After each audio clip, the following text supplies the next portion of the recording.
Invasions after invasions, poverty after poverty, Islamic insurgency after Islamic insurgency, killings, raping, dead bodies, new wars, battles every day.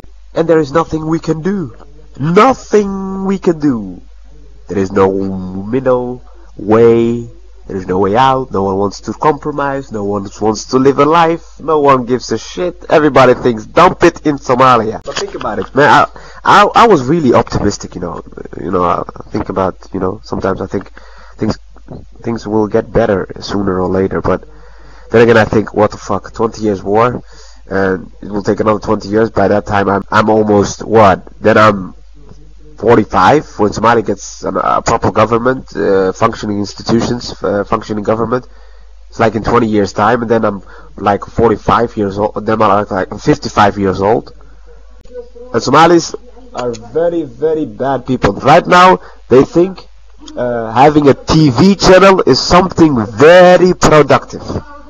Really, there are about 7 Somali channels here in Europe, and Somalis are very, very bad people. Right now, they think having a TV channel is something very productive. Really, there are about 7 Somali channels here in Europe. That's terrible, man. There goes my youth.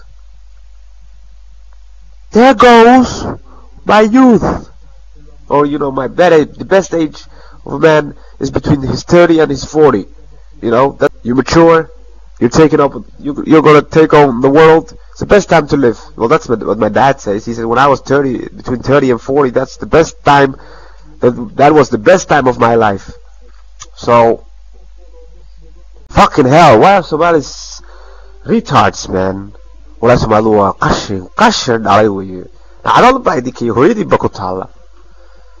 It's very disgusting, man. People are ashamed to call themselves Somali beryahan. The problem the people in Somalia are facing is people are very stupid.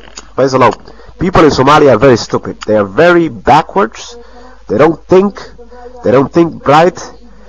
And Somalis are very, very bad people. Right now, they think having a TV channel is something very productive.